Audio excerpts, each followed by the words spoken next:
Twinning in the sitting away. Robert NAOREM goes to photocopying. Ikai Changiniva. Can I go down? She will put me.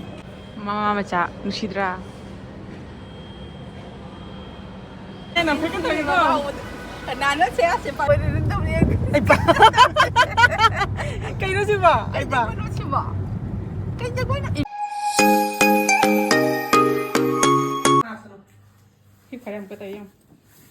Hippo.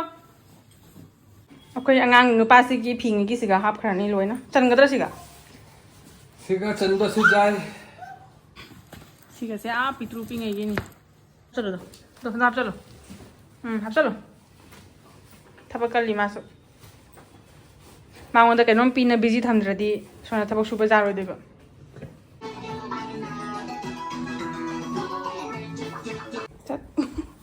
Chân tumura menu pase. Nusi tauba ni. Ayo di ma. Record tau ri bungo. Ai ma ko ko chato ra ne. Record taura ka. Koi. Ai lo san ba loi re. Hita harau khale nu pase. Ai sumaina matang cha da saung ga. Tumba su kai ba loi na kai. Matang cha hoi nu thang gi pung ka no. 12 kya ta. Kya no? 12 ka 56 ta re hoji. Ko ye flight ki timing se ayuk ki 4 ga 45 da duga ne ba. Si poche si tani se gi side bag lai re sina bag ma janna ba. Ne trolley ani si tani pudo se. Atiu poisi. Tu mo hogot laga. Ha mo kap sina. Ai mit ka se po me tumning punga ma ta re. Nge da ri ba.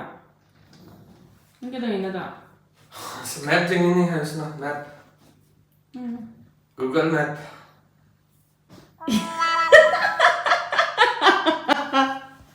Nang mana hangi roi. Kasi magi t-shirt siga agi khongraga set ni. Twinning tau ri ni. Oi jingau ni.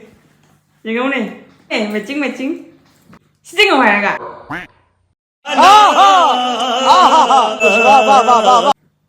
Fazare.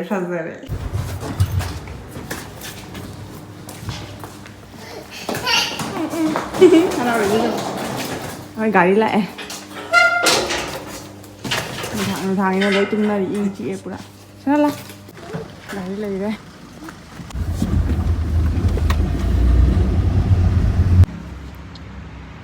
Petrol pump tới gì lại? Thao han vậy. Isingan ba ni? Isingan vậy nè. Tum ning nghe boy. Mami chị po mày. Ama tới không? Có quay tới rồi.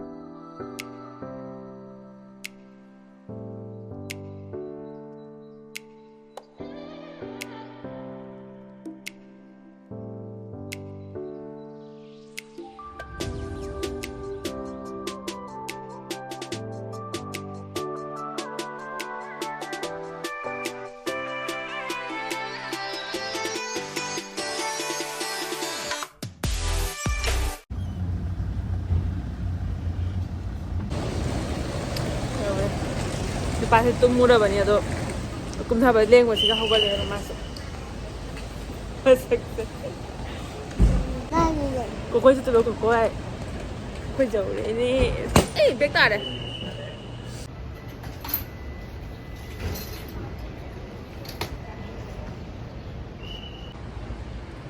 papa butiti ko se toi ba ko Atiu oli. Đi. Hai cô với cái. Hả? Nahan man thuna pilak pa jacket. Sana phazare hai. Ai suli lage pira. Is nang ai ga phi twinning se ura roi nang dulit khadi. Ai gina khongrao. Ma gina puri green. Jadu male nang. Ai phul piro.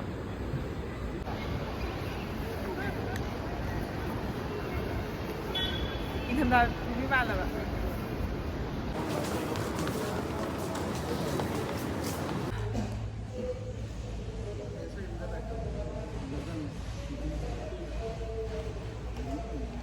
ngài tan sale vậy là anh chị cho nên sana buti mà bạc thân là cái gì này buti rồi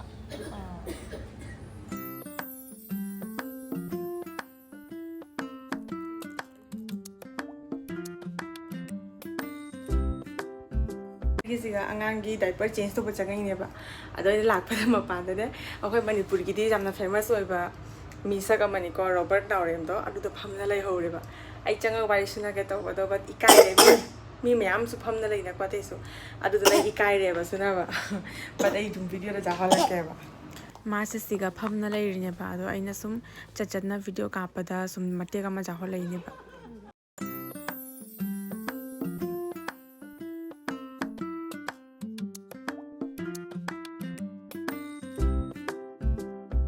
Kenal nama siapa? Robert NAOREM UNARE. Lepas jadi jam.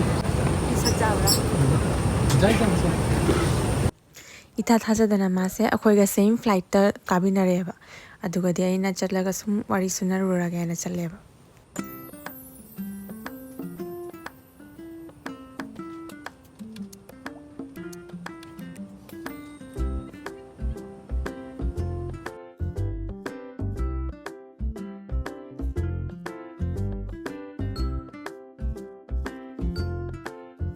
Robert NAOREM ga su photo copy na re ikai changineba ado ngasai degi airport ai manung da ubado aduga dei na ikai na photo kapu dena ko hari wari sunaru deba but huji flight to same oira mabani na huji ai khale sum haina raga photo kapa ga na duduna ikai ba thado ga changeba manakta adegi aina haire manipur gi natro aina ado dum ai khangni ni ba ko khang sum haire ba ai wado hobdopam khangdana adegi photo copy na ra ado jam phajana response to rei ko mi do adi ma hawgalak na ma sana ka haire ko ma hawgalak ai na do sitegi hawgatlaga adu Pouring the plate.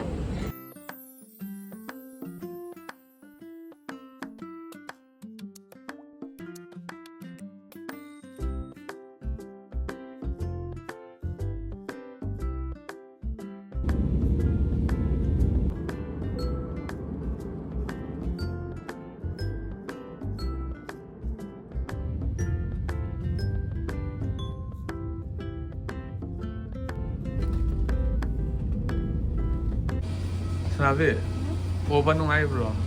Okay masa.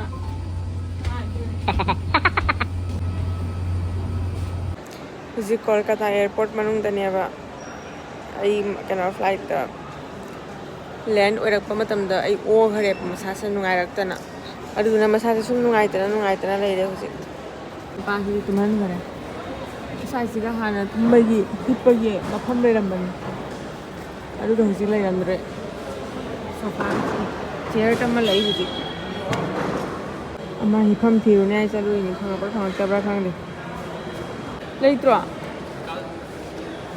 as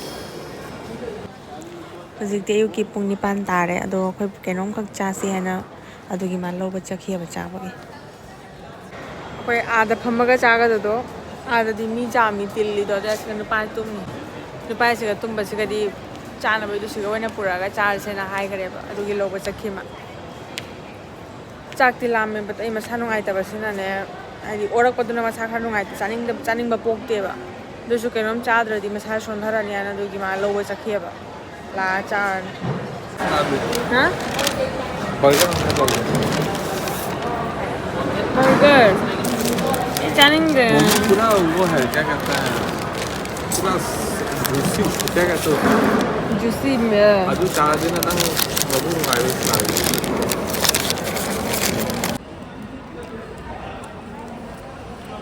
ये burger no से veg lo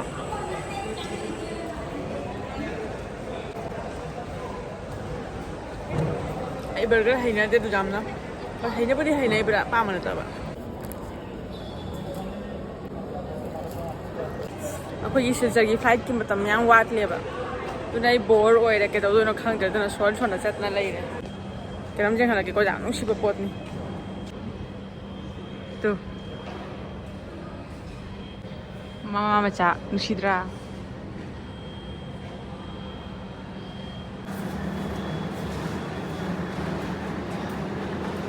nusidra saya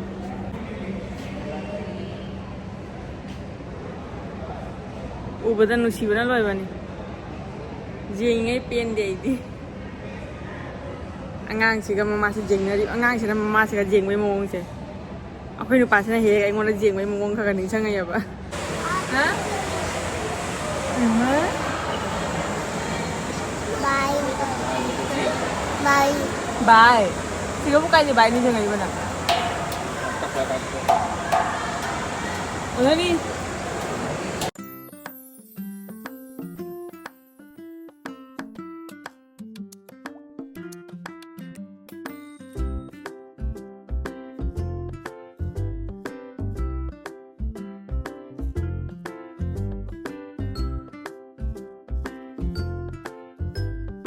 Hello, how are you?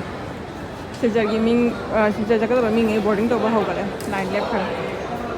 Senang hoga lah, kau cakap apa ni lah? Yang pasal nak pemda le ini jangan. Ay. Hoga lah. Ah, buti ni. Cisi lah. Papa cakap le lah. Hoga lo.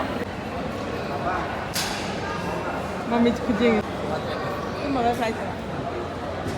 Kalau kita ngiyong, dah,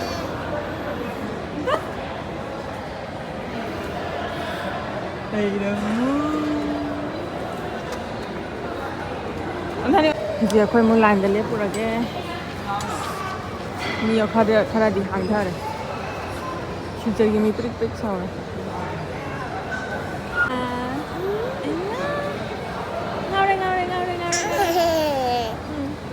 Bye. Bye lagi tiada sih kak.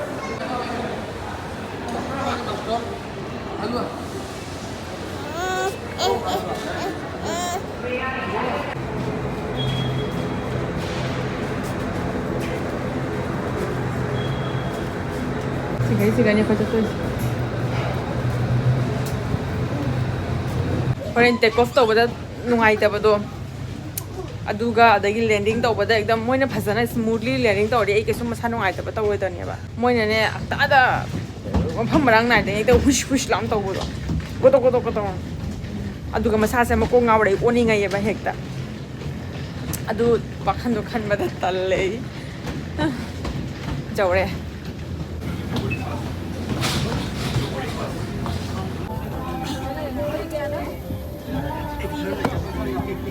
apa kan bau tahu sih jong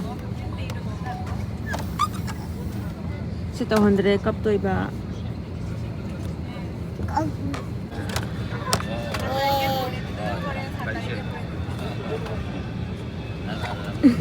Ang duri ay nak jing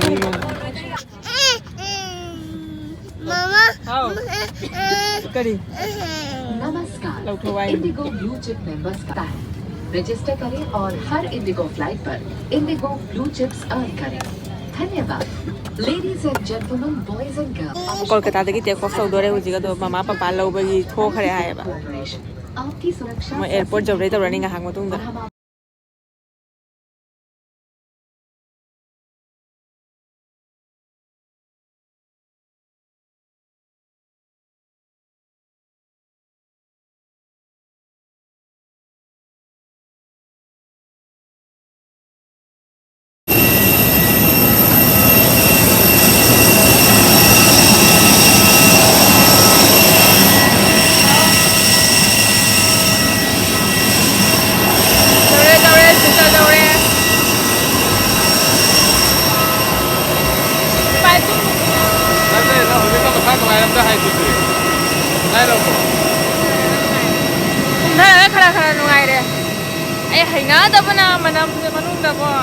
Ma papa di jauh deh, apa? Saya nang lag namoy ngai lagi deh.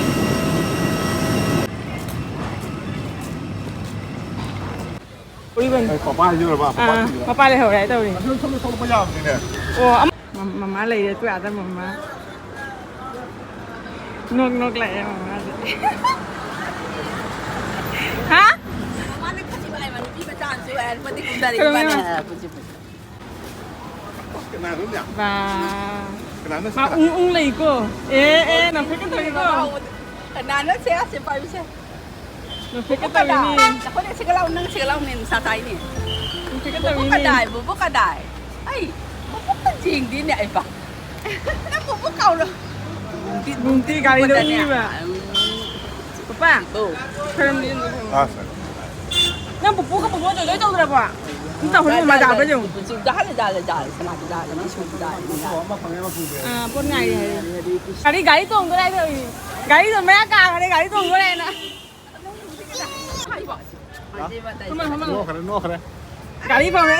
Ni ada apa itu? Kare chalo. Lah. Ai gari se ऊपर तन मुतल ले मुका. Lami kare putta bane. Kena oh, udah gila ro kafet lam ra cha lai ni ni. How udah ne? वो ये पीछे वाला जो हम लोग Harau udah mama. Harau dia ba. Apa lak be harau dah ngang be harau. Tôi bắt đầu với harau. Ngang be ni. Isu di mana ni? Ngang ni. Meno ni isu macam harau deh. Asyik ko.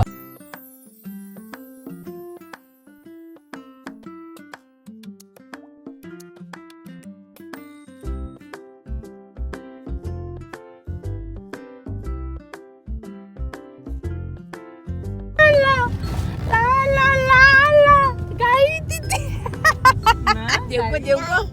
Na iting rin na. Kung mo ko pila ka siya. Subu ting sa bana. Kung mo ko pila ka. Dum taw ni. Subu. Ulang nga man ni. Oh, boya ba. Hadi. Si sulok tuk si bima. Ah, lay mo. Wah, manjalo tu. Mama manjalo tu.